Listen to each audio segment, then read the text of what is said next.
지금은 성경 봉독 시간입니다. 모두 자리에서 일어나 주세요. 오늘 우리에게 주신 말씀은 디모데후서 4장 1절에서 5절입니다.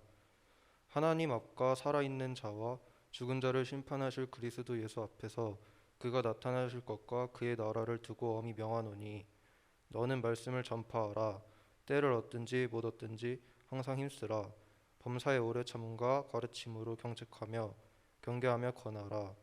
때가 이르리니 사람이 바른 교훈을 받지 아니하며 귀가 가려워서 자기의 사욕을 따를 스승을 많이 두고 또 그 길을 진리에서 돌이켜 허탄한 이야기를 따르리라.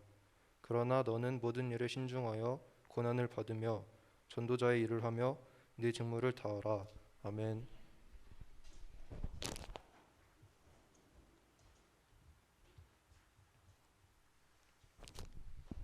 네, 여러분 안녕하세요.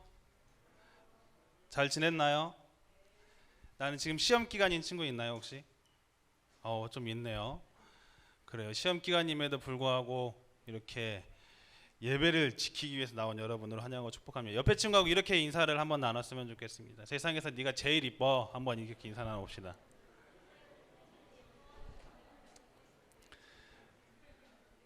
표정은 아닌데 입으로는 그렇게 말하고 있는 것 같은데. 여러분 달란트 통장 잘 기입하고 있죠? 달란트 통장 기입하고 있는데 나는 지금 우리 셀은 8시, 9시 50분에 이렇게 다 왔다라고 하기엔 좀 애매하죠, 그렇죠? 전원이 왔다는 건 좀 애매하고 평소에 나왔던 인원이 50% 이상이 다 나왔다는 셀 있어요? 한 명, 두 셀, 세 셀. 맞아요? 목사님들 아닌 것 같은데 양심껏. 네, 오케이, 양심껏. 지금 평소에 나온 학생들이 안 넣고 다 왔다. 지금 손든 셀들은 1달란트씩 다 전원 주시면 됩니다. 네. 전원은 아니고 평소에 나왔던 친구들이 안 넣고 다 온 친구들. 예배 시간이 9시 50분인 건 알죠? 자, 그러면 또 하나. 난 지금 너무 마음의 위로가 필요하다. 난 마음의 위로가 지금 필요하다 하는 친구 있어요 혹시? 있어? 왜 옆에 친구가 들어줘? 자기야 아니면 옆에 친구야? 본인이야 옆에 친구야? 없어요? 5달란트 주려고 했는데 어쩔 수가 없네. 자, 그러면 나는 내일 시험이다. 자, 이 친구들은 목사님들 기억하셨다가 2달란트씩 주세요. 예. 그래도 내일이 시험인데 이렇게 열심히 나와서 예배 지킨다는 것 자체도 대단한 것 같습니다. 다른 친구들도 잘 해서 달란트 많이 모았으면 좋겠어요. 지금 모은 달란트는 여러분들이 이제 목장별로 이제 식사하는 값으로 나갈 거고요. 많이 모은 친구들은 그에 합당한 또 MVP 이렇게 시상이 있을 예정이니까 열심히 모아 주셨으면 좋겠어요. 자, 세상에서 가장 값진 것이라는 제목으로 함께 좀 말씀을 나눠 볼까 합니다. 세상에 정말 값진 게 많죠. 돈만 있으면, 돈이 없어서 못 사지 돈만 있으면 사고 싶은 게 얼마나 많아요. 그렇죠? 전사님도 요즘 한창 꽂혔던 게 뭐였냐면은 키보드였어요. 키보드에 왜 꽂히지 싶잖아요. 근데 이제 많이 이제 타이핑 칠 일이 많으니까 설교를 많이 키보드로 치니까 이게 백스페이스가 맛이 간 거야. 그래서 뭘 고르지 하고 이제 찾다가 눈이 떠진 거죠. 어디에? 키보드의 세계에 눈이 떠진 거예요. 그래서 처음에 몰랐어. 키보드의 종류가 그렇게 많은 줄도 몰랐어. 무슨 축도 뭐 청축, 적축, 뭐 갈축 해가지고 이게 뭔 소리야 도대체. 축은 뭐고 기계식 키보드는 뭐고 뭐 펜타그램 키보드는 뭐고 막 이런 게 너무 막 헷갈리는 거야. 그래서 그냥 적당한 거 사야지 했는데 그거 알죠? 파고들면 파고들수록 더 욕심 나는 거. 그래가지고 막 나중에는 어떤 키보드를 사무실에 쓰나 봤더니 기계식 키보드는 시끄러워서 사무실에서 못 쓴대. 청축 키보드를 썼다가는 쫓겨난대. 그 청축 키보드가 그거 여러분들 PC방에서 쓰는 키보드 딸깍딸깍거리는 소리 나는 거, 딸깍딸깍딸깍딸깍 이러는 거. 그거를 설교할 때 썼다가는 쫓겨날 것 같은 거예요. 그래서 막 알아보고 막 해서 아무튼 그런 세계에 좀 눈이 떠져서 보니까 근데 키보드 값이 깜짝 놀란 게 비싼 거는 20만 원도 하더라고. 그래서 아니 키보드를 20만 원을 주고 산다고? 아니 컴퓨터가 아니라 키보드를 20만 원 주고 산다고. 그런데 20만 원 주고 사는 사람들이 있어요. 그리고 그 키보드마다의 키감이 다르대. 전사님이 느꼈어. 아 이게 성인 그 뾱뾱이 그 뭐라고 하죠? 요즘 한창 핫했던 그 뾱뾱이 있잖아요. 초등학생들이 했던 거 뭐라고 하지? 너희들 모르지? 너희들도 늙어가지고 전사님 딸이 막 한창 갖고 다니던 거 있는데 막 이렇게 막 이렇게 팝잇 뭐 이런 거 있어. 아무튼 뭐 이거 눌러서 막 그 왜 이걸 갖고 노나 싶은 게 있어요. 막 눌러서 뾱뾱뾱뾱 옛날 뾱뾱이 터트리는 것 마냥 이렇게 눌러서 막 들어가게 하는 그런 게 있어. 약간 성인 팝잇 느낌. 그래서 이렇게 타이핑할 때마다 느낌이 좋다는 거야. 그래서 업무량이 뭐 한 200% 는다.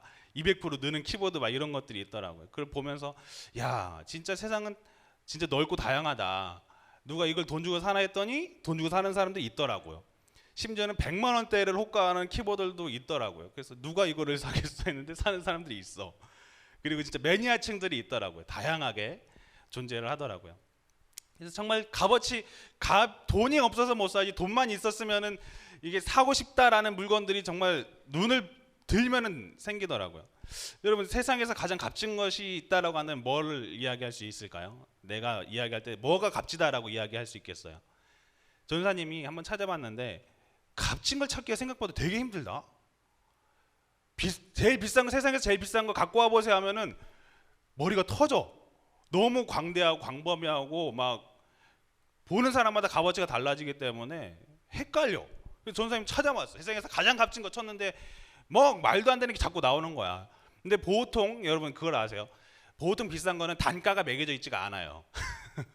보통 공장에서 찍어져 나온 게 단가가 매겨져 있지. 비싼 거는 단가가 안 매겨져 있어. 어디서 살 수 있을까? 보통은 경매에서 삽니다. 갑부들이 이제 경매에서 이제 그 드라마 같은 데서 보잖아. 이렇게 가가지고 밑에 사람들이 전화로 사 하면 이제 손 들고 사잖아. 밑에 사람들이 막 얼마에 낙찰됐습니다. 그럼 막 팔리고. 최근 10년간 경매에서 가장 비싸게 팔린 물건 1위가 뭔지 아세요?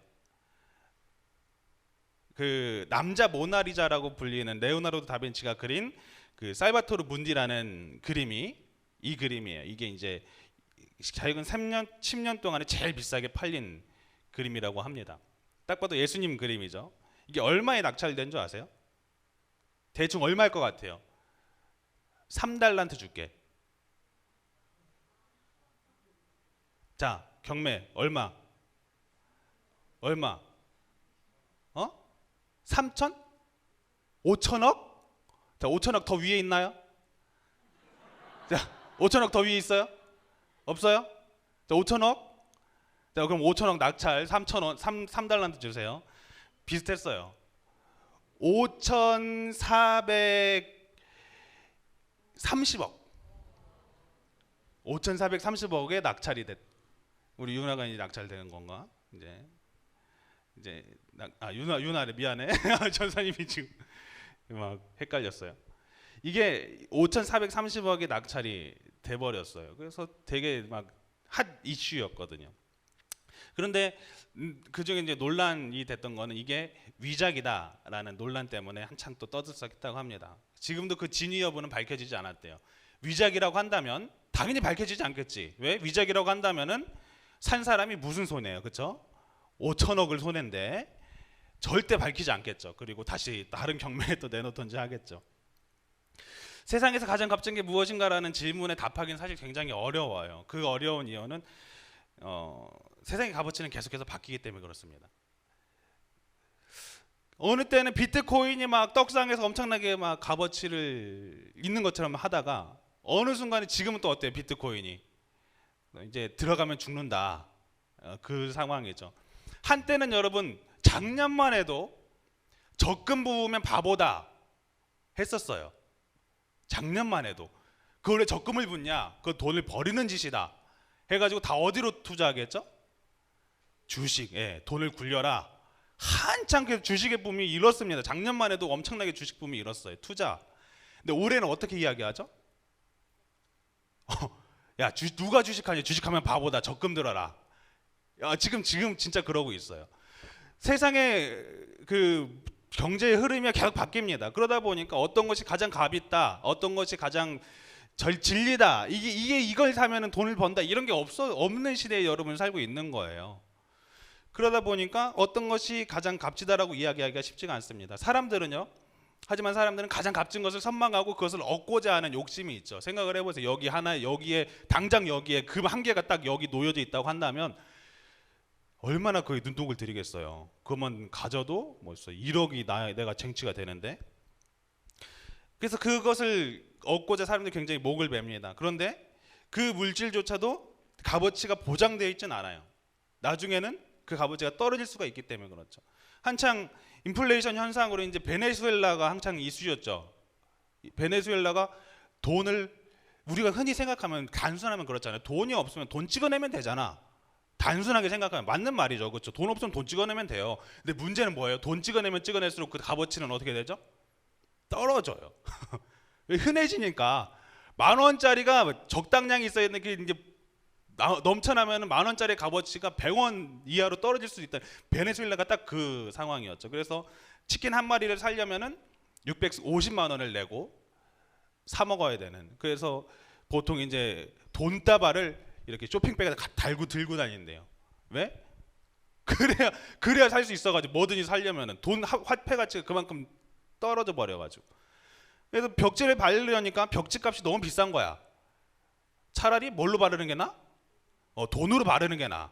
돈이 더 싸니까. 그래서 돈으로 벽지를 바른 집도 있대요. 그 정도로 화폐 가치가 떨어졌다는 거죠. 세상의 값어치는 계속해서 바뀝니다. 근데 바뀌지 않는 값어치라는 게 있을까 없을까요? 있어요. 값어치가 바뀌지 않는 것이 있습니다. 그것이 바로 누구냐면 우리들이라는 거예요. 여러분들의 값어치는 절대 바뀌지 않는다는 거예요. 세상의 것들은 뭐 가격이 떨어지기도 하지만 여러분들은 값어치가 바뀌냐? 안 바뀐다는 거예요. 내 손가락이 하나가 잘린다고 해서 단가가 떨어지냐? 그게 아니라는 거죠. 내가 몸에 좀 문제가 생겼다고 해서 내 단가가 떨어지냐? 아니라는 거예요. 여러분들의 값어치는 그대로다라는 거죠. 성경에는요, 그래서 그 값어치를 뭘로 증명하고 있냐면요, 십자가로서 증명을 하고 있어요. 십자가의 값어치가 곧 여러분들의 값어치를 증명하는 징표인 거죠. 내가 너희들을 사랑하기 때문에 너희들을 살리기 위해서 십자가에서 피 흘려 죽었다. 그것이 여러분들에 대한 값어치의 증거다라는 거예요. 그래서 세상에서 그럼 가장 값진 게 여러분들인데, 그럼 가장 값진 일이라고 한다면 어떤 것이 될까요? 내가 회사에서 일하는 거 물론 값질 수 있어요. 하지만 가장 그것보다 더 값진 게 뭘까요? 그 영혼을 살리는 일이 가장 값진 거겠죠. 그렇죠? 그 영혼을 살리는 일, 뭐 여러 가지로 살릴 수 있어요. 생명적으로 살릴 수 있어요. 병원 가가지고 살릴 수도 있죠. 그런데 그것뿐만 아니라 그 사람이 그 육체를 살리는 거잖아, 그렇죠? 그 사람의 영혼을 살리는 일은 어떤 거죠? 하나님의 법을 알게 하는 것, 하나님을 알게 하는 것, 십자가를 알게 하는 것이 그 영혼을 살리는 길이다라는 거예요. 그 말을 우리는 전도라고 이야기를 합니다.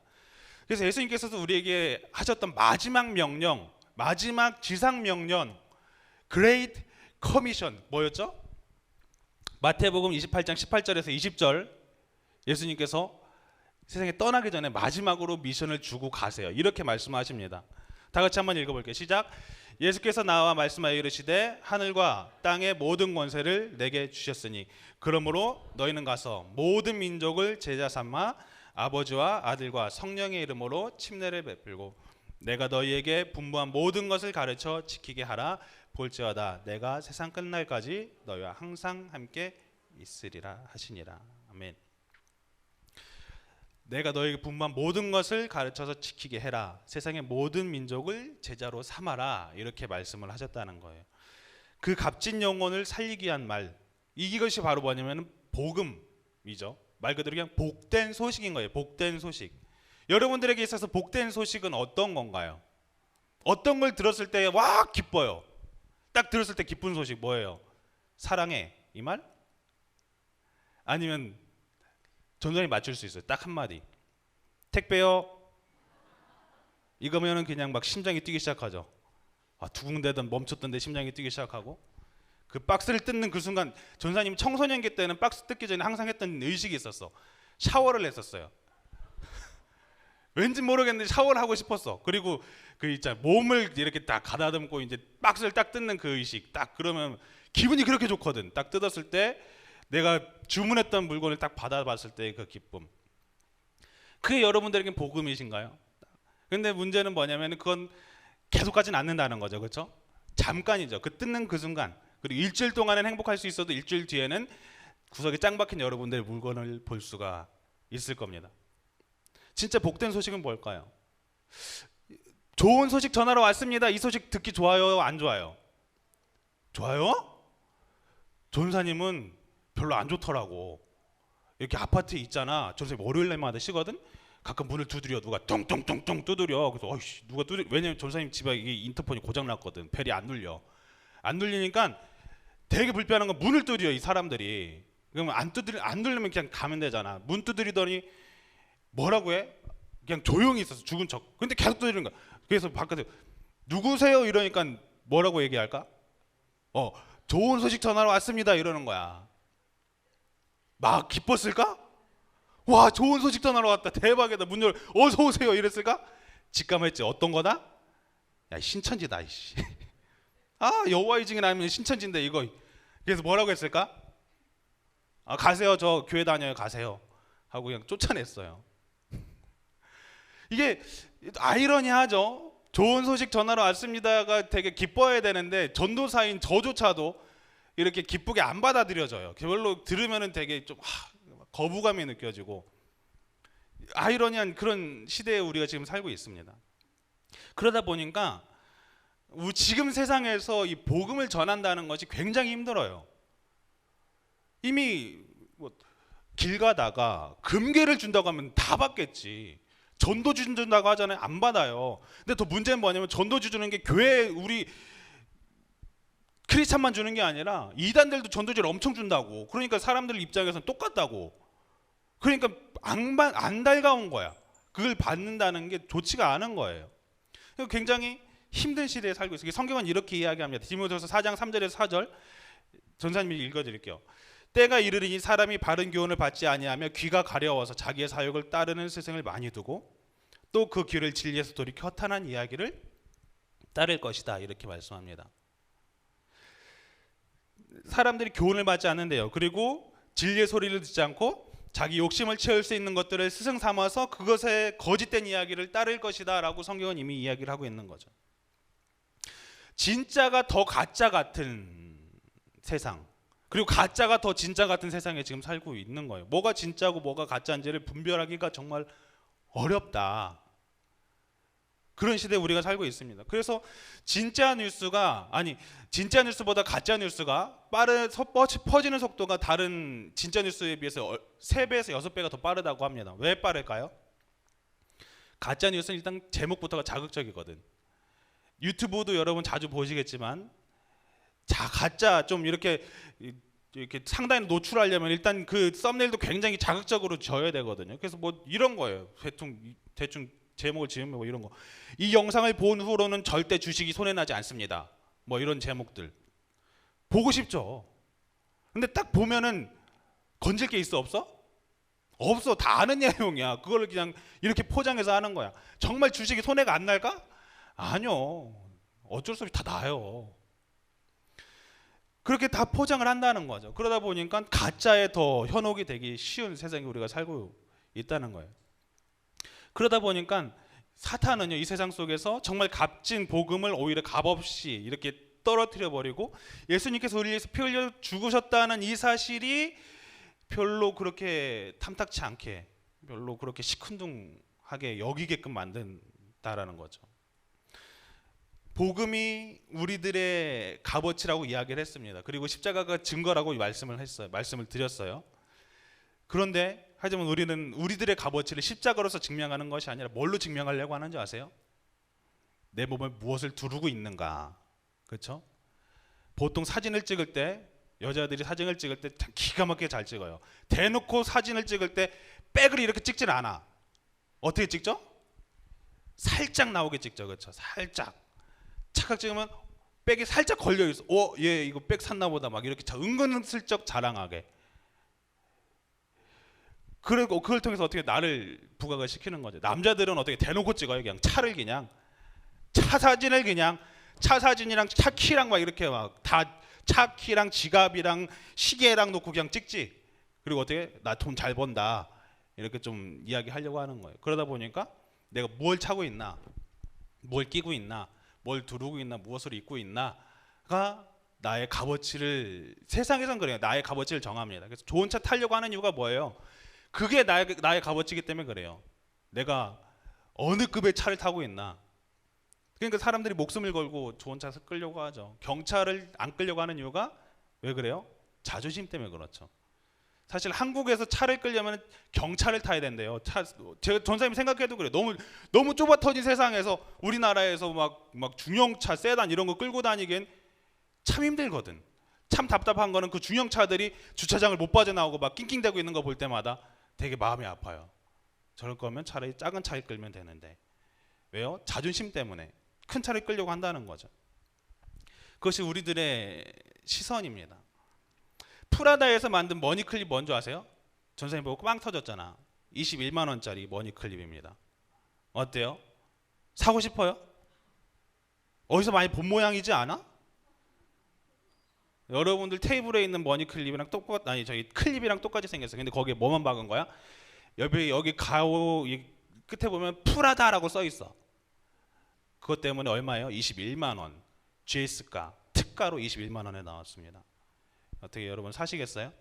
뭐 혹할 수는 있지. 야, 간지난다. 야, 이거 웬 간지냐면 살 수 있죠. 전사님도 똑같이 만들 수 있어요. 아무튼 그렇습니다. 구찌에서 제작한 한 가방은요, 가격이 130만 원. 구찌 로보 그 토드백이라고 하는데 어디서 많이 본 디자인이지 않아요? 빨래 바구니 약간 비슷하게 생기지 않았어요? 전사님 집에 저거 있거든요. 그거 비슷하게 생겼는데 이게 130만 원. 구찌라는 것이 딱 박혀져 있기 때문에 이 사람들이 이런 것들을 가지면서 이제 굉장히 자부심이 갖고 살아가죠. 놀라운 건 이런 것들이 다 금방금방 팔린다는 거예요. 사람들이 사갑니다. 누가 사? 이런 사요 실제로. 그리고 그것이 가지는 희소성이 있어서 사람들이 그걸 가지고 되게 자랑한다는 거죠. 이런 것들이 우리들의 값어치를 높여준다고 여기기 때문에 사람들이 원가가 얼마든지 생각하지 않고 구매한다는 거예요. 하지만 이런 것들을 우리 몸에 두르지 않아도 우리는 이미 값이 있다고 하나님께서 말씀하신다는 거죠. 여러분들이 무엇을 두르든지 그것이 여러분들의 값어치를 증명하는 것이 아니라 딱 하나예요. 십자가가 여러분들의 값어치를 증명한다는 거예요. 좋은 시계, 좋은 차, 좋은 집, 그건 절대 세상의 값어치지 하나님이 보는 값어치는 아니라는 거죠. 어떤 동네에 엄청난 부자가 살고 있었어요. 그래서 그 사람이 자랑할 수 있는 건 돈밖에 없었어요. 틈만 나면 잔치를 열어서 자신의 가진 부를 자랑합니다. 그런데 어느 날 이 부자가 쓰러져 버린 거예요. 왜요? 지병이 있던 거죠. 의사로부터 청천벽력 같은 소리를 듣습니다. 당신 한 달밖에 못 삽니다. 이 말을 들은 부자는 얼마든지 줄 테니까 자기 살려달라고 막 애원을 하게 돼요. 돈을 막 다 붓고 의사를 다 찾아다니고 했는데도 자신의 병을 고칠 수가 없었어요. 자신이 그토록 자랑하던 돈도 자신을 살리지 못합니다. 그 어떤 부와 명예도 자신을 살리지 못했다는 거예요. 그것이 자랑거리가 되지 못했다는 거예요. 여러분 그런 사람한테 찾아가서 다이아 반지를 선물해 준다. 그럼 그 사람이 그걸 받고 와 고마워 이럴까요? 내일 죽을 사람한테 금한 개를 가져준다고 한들 그것에 대해서 고마워할까요? 물론 후손들한테 주면 고마워할 수 있겠죠. 근데 본인 자신한테는 고마워할 일일까요? 아닐 거예요. 왜? 당장 내일 죽는데 그게 나한테 무슨 소용이야. 값어치가 없어진다는 거죠. 그래서 성경은 이렇게 말씀합니다. 마태복음 16장 6절 26절 이렇게 말씀해요. 사람이 만일 온 천하를 얻고도 제 목숨을 잃으면 무엇이 유익하리요? 사람이 무엇을 주고 제 목숨과 바꾸겠느냐? 이렇게 말씀을 하신다는 거죠. 야, 네가 온 세상을 다 얻는다고 해도 네가 죽으면 무슨 소용이 있겠냐? 그게 과연 값지다고 하겠냐? 여러분 사람은 결국 누구나 다 죽게 돼 있습니다. 평생 사는 사람은 없어요. 누구나 다 세월이 가면 죽는다라는 거죠. 그 죽음을 눈앞에 두고 과연 자랑할 것이 무엇이 있겠느냐라는 거예요. 여러분들은 나 좋은 차 탔다, 나 좋은 집 얻었다, 이게 과연 자랑할 거리가 될까요? 그것이 안 된다는 거죠. 하나님께서 우리에게 죽음을 보여주심으로 우리가 얼마나 연약한지, 그리고 하나님의 손길 없이는 살아갈 수 없는 얼마나 연약하고 나약한 존재인지를 깨닫게 하셨다라는 거예요. 그래서 우리가 사는 이 세상은요, 어떻게 보면은 잠깐 소풍 나와 있는 세상인 거예요. 돌아갈 집을 언젠간 다시 돌아가야 돼요. 평생 살지 못합니다. 언젠간 다시 돌아가야 된다는 거예요. 소풍 나와서 계속 거기 있진 않을 거 아니에요. 다시 돌아가야 됩니다. 언젠가는 하나님의 부르심 앞에 모든 것을 내려놓고 하나님 앞으로 나아가야 된다는 거죠. 진정한 소망은 이 세상에 있는 것이 아니라 하나님 나라에 있음을 여러분들의 마음속에 다시 한번 새겼으면 좋겠습니다. 아멘. 세상을 창조하시고 우리에게 참된 생명을 주시는 그 하나님만이 진짜 자랑거리임을 우리가 알아야 된다는 거예요. 그런데 우리는 그 하나님을 자랑을 하고 있나요?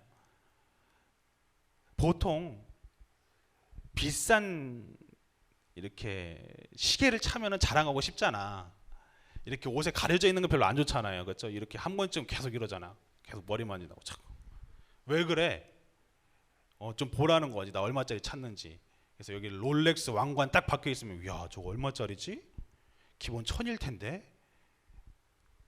그런 건 자랑하고 싶어요. 좋은 차 끌고 다니고 싶죠. 차에서 딱 내리는 모습 얼마나 멋있어요. 상상만 해도. 전도사님이 스포츠카 탄다. 짜릿할 것 같아. 저는 되게 멋있을 것 같아. 학교 신방 되게 재밌을 것 같아. 학교에 갔는데 딱 스포츠카에서 내리는데 전도사님이야. 와, 친구들 다 쳐다보고 막. 그런데 딱 갔는데 틱 막 이렇게 경차에서 내려. 그러면 약간 쭈그레지잖아. 막 괜히 숨고 싶어지고. 비싼 건 자랑하고 싶어져요. 그리고 그것을 보면 막 선망하고 하게 돼요. 사람들의 마음은 그렇습니다. 그런데 문제는 뭐냐면 하나님에 대해서는 자랑하지 않는다는 거죠. 비싼 건 자랑하는데, 야, 나 이거 샀다? 너 이거 볼래? 정작 근데 나를 구원하시고 어떻게 보면 이 세상의 만물의 주인이신 하나님만큼은 자랑하지 않습니다. 왜?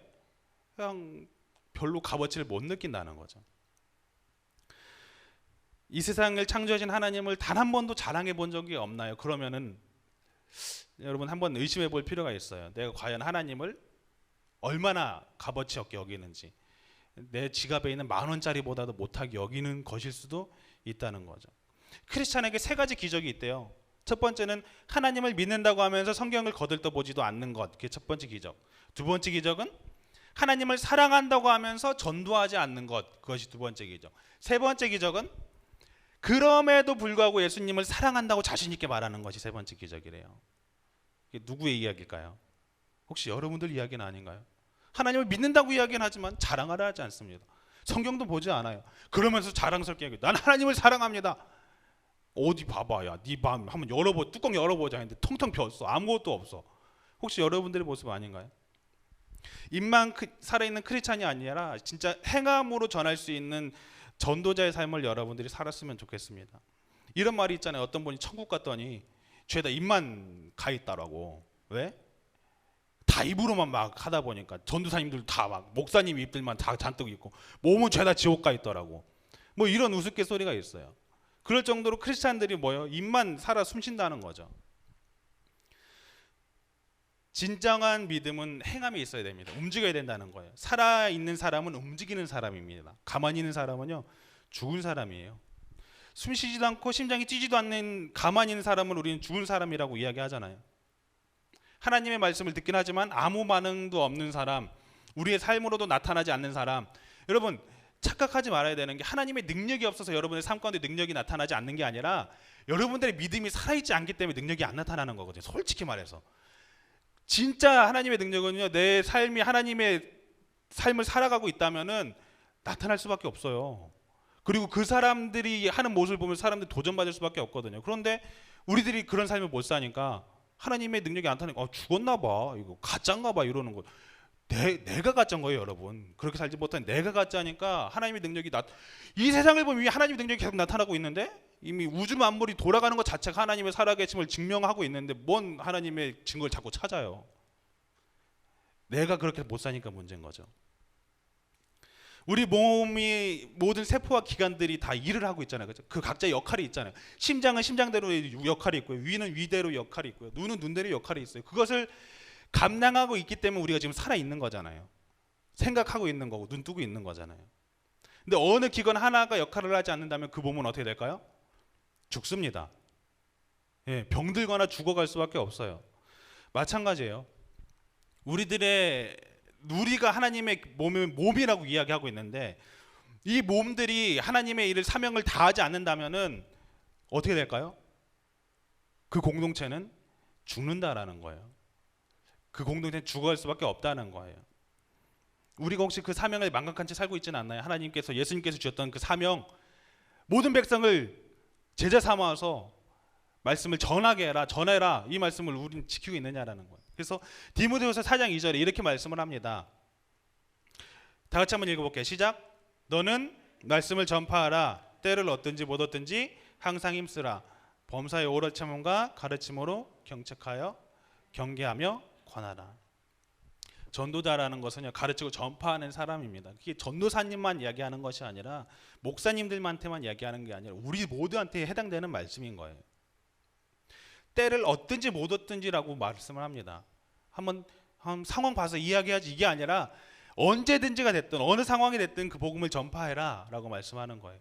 여러분 기억하세요. 복음을 전할 수 있는 기회가 이번이 마지막일 수가 있어요. 내일 한다? 내일이 과연 우리들한테 보장이 돼 있는가? 사실 의문이죠. 왜 전도할 수밖에 없는지를 앞절 1절에 이렇게 말씀합니다. 하나님 앞과 살아있는 자와 죽은 자를 심판하실 그리스도 예수 앞에서 그가 나타나실 것과 그의 나라를 두고 엄히 명하노니 너는 말씀을 전파하라 이렇게 말씀하신다는 거예요. 왜 전도할 수밖에 없는가? 왜 하나님을 전할 수밖에 없는가? 산자와 죽은 자를 심판하실 분이 계시기 때문에 그렇다라는 거죠. 언젠간 그 심판 때 모두가 다 서게 된다는 거예요. 내가 아무리 호화롭고 막 값비싼 것을 치장한다고 하는데 하나님 앞에 심판대 앞에서는 다 그것은 아무것도 아닌 게 된다는 거예요.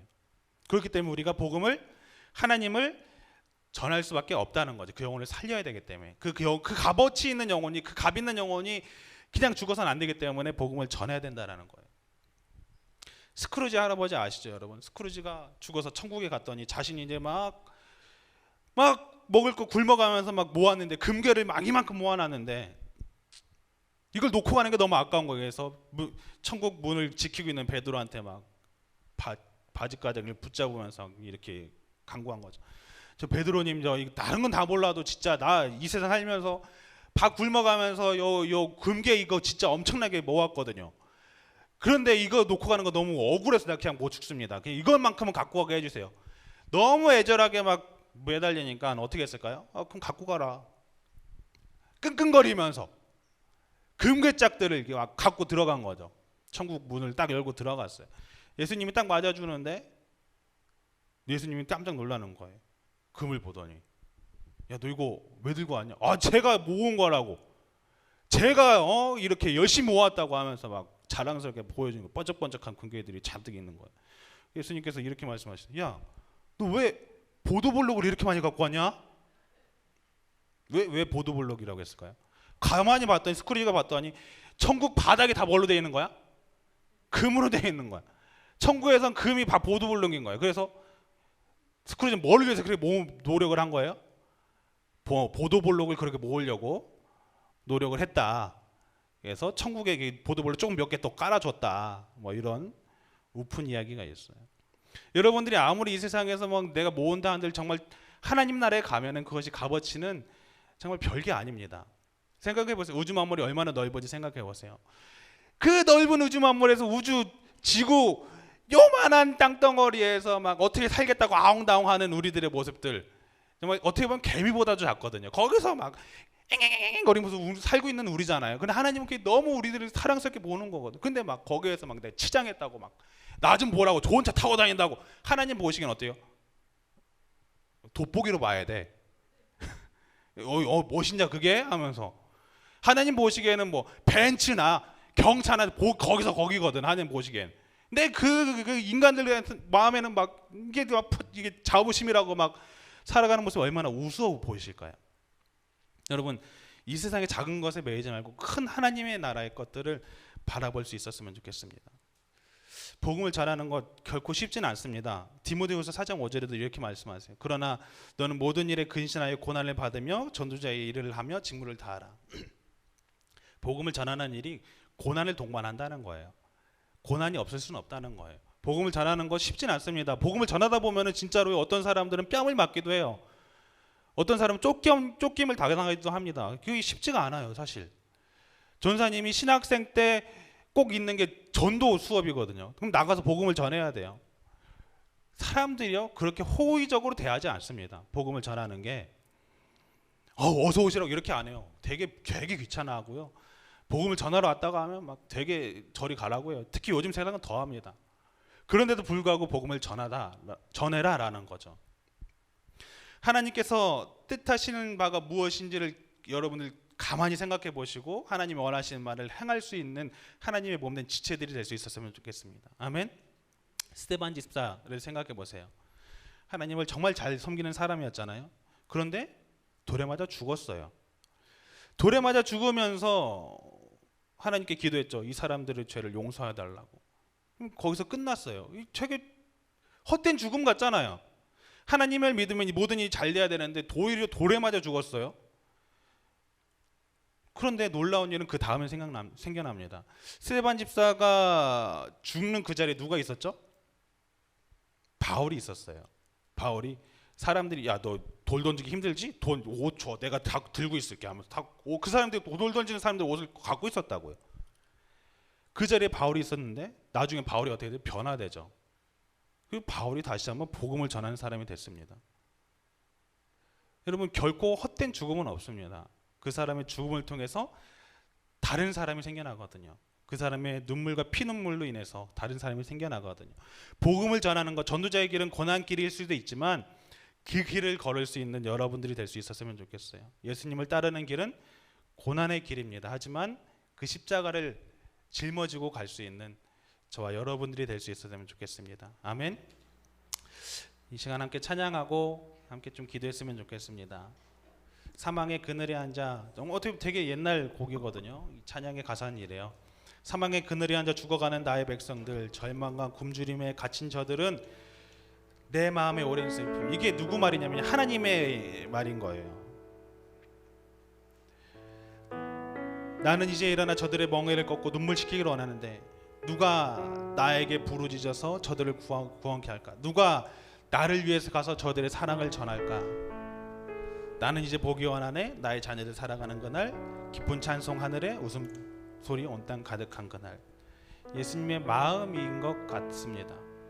죽어가는 그 한 영혼을 바라보면서 애절해 하시는 예수님, 그 영혼을 위해서 이 땅에 오셨고 그들을 직접 찾아가시면서 어루만지시죠. 그리고 그들에게 복음을 전하시죠.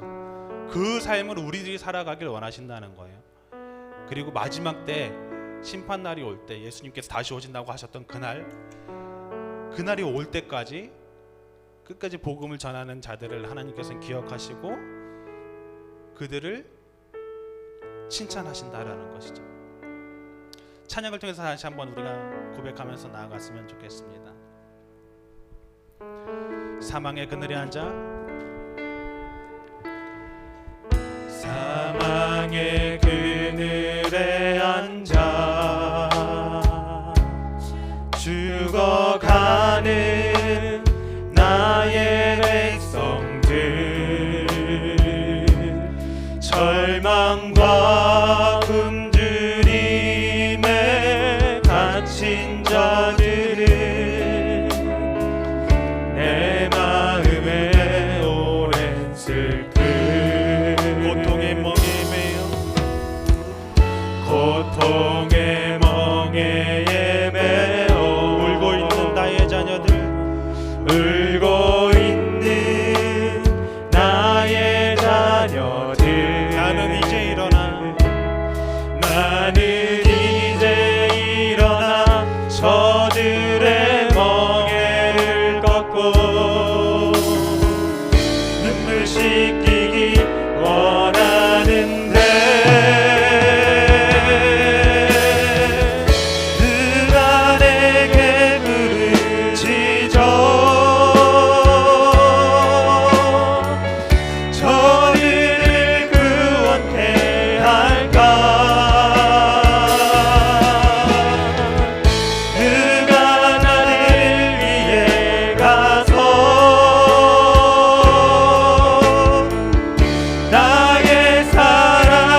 기도할 것은 나의 마음에 품고 있는 혹시 한 영혼이 있다면 그 영혼을 위해서 기도했으면 좋겠어요. 하나님이 정말 값 있다고 여기시는 것은 어떤 금은 보화가 아닙니다. 그 한 영혼이거든요. 99마리 양이라고 할지라도 잃어버린 한 영혼을 통해서 한 양을 위해서 찾기 위해서 몸부림치는 것이 예수님의 마음입니다. 하나님, 죽어가는 나의 가족들이 있습니다. 나의 동생이 있습니다. 나의 친구들이 있습니다. 나의 이웃이 있습니다. 주님, 그들이 하나님을 알지 못합니다. 세상의 것에서 그것이 값 있다고 여기고 그것을 쟁취하기 위해서 몸부림치는 나의 귀한 가족들, 식구들, 이웃들이 다시 한번 주님을 만나게 하시고 그들이 주님을 경험케 하여 주시옵소서.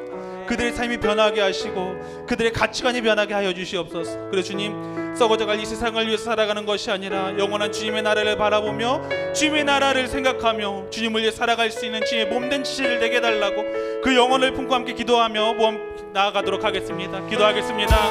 아버지 하나님, 너무나도 값진 귀한 영혼들, 아버지 그 영혼을 살아내길 원합니다. 그 영혼이 살아나는 역사가 있길 원합니다. 주님, 그 영혼들에게 지혜 말씀이 들어가게 하여 주시옵소서. 지금 저희들의 입술이 담대함으로 전하게 하여 주시옵소서. 주의 복음이 흘러넘치길 원합니다. 주님, 지금까지 세상의 것들을 자랑했다면 지금부터는 주님의 나라를 자랑하게 하여 주시옵소서. 나를 위해서 죽으신 그 예수님의 십자가를 자랑하게 하여 주시옵소서. 아버지, 강원사들의 것을 자랑하기보다 주님의 나라를 위해서 아버지 저희가 이 생을 자랑하며 나아가는 거랍니다. 아버지, 사는 순간도 주님을 자랑하지 못한다. 아버지, 이 시간 저희가 결단하며 나아가오니 이 세상의 것보다 주님의 것을 자랑하며 나아가는 저희 되게 하여 주시옵소서. 주님의 나라의 값어치를 다시 한번 저희에게 실천하게 하여 주시옵소서. 아버지, 그래서 이 세상에 나아갈 때 아버지 주님 보시기에 이렇다 잘하였다 정상생성만 인정받을 수 있는 저희들 되게 하여 주시옵소서. 주님의 자녀들로서 부럽지 않게 바로서길 원합니다. 아버지, 그들이 주님을 발견하길 원합니다. 주님을 찾길 원합니다. 변화되게 하여 주시옵소서. 주님 안에서 아버지 알아낼 수 있는 도시와 몸된 공동체를 주님께서 그들을 바라보고 삼아주시옵소서. 아버지 함께하여 주시옵소서. 충만하여 주시옵소서. 하나님, 저희들이 이 세상 살 때에 세상의 값어치로 사람들을 평가하고 세상의 값어치를 쫓으며 살아갔던 많은 모습들을 고백합니다. 하지만 주님, 그런 것들은 진짜 값 있는 것이 아님을 다시 한번 이 시간 말씀을 통해서 되새깁니다. 아버지, 그런 것들을 위해서 저희들이 목숨을 걸기보다 정말 이 세상의 참된 주인, 그리고 우리를 사랑하셔서 지금도 지켜보고 계시는 그 주님의 마음을 다시 한번 저희들에게 새기게 하여 주시고 그 주님을 위해 살아갈 수 있는, 그것을 더욱더 가볍게 여길 수 있는 저희들 되게 하여 주시옵소서. 주님, 우리 너무나도 귀한 주님의 자녀들, 주님의 나라를 위해서 오늘 이 시간 예배드리며 나아갔습니다. 주님, 예배로만 끝나는 것이 아니라 저희 삶 속에서 복음을 전하는 자들, 전도자의 삶을 살아갈 수 있는 주님의 귀하고 거룩한 백성들 되게 하여 주시옵소서. 아버지, 시험 기간에 있는 귀한 친구들이 있습니다. 주님, 그 시험으로 인해서 마음이 어렵지 않도록 주님께서 붙들어 주시고 주님 지혜 허락하여 주셔서 정말 그 배운 학식들로 인해서 나의 배를 부르게 하기보다 주님의 나라를 위해서 쓰임받을 수 있는 주님의 거룩한 자녀들 되게 하여 주시옵소서. 지혜를 더하여 주시고 총명함을 더하여 주셔서 그 학업에 어려움 없도록 주님께서 힘을 더하여 주시옵소서. 그 모든 것들 주님의 나라를 위해서, 주님의 의를 위해서 쓸 수 있는 전도자들이 우리 아이들 되게 하여 주시옵소서. 감사드리며 예수님의 이름으로 기도드렸습니다.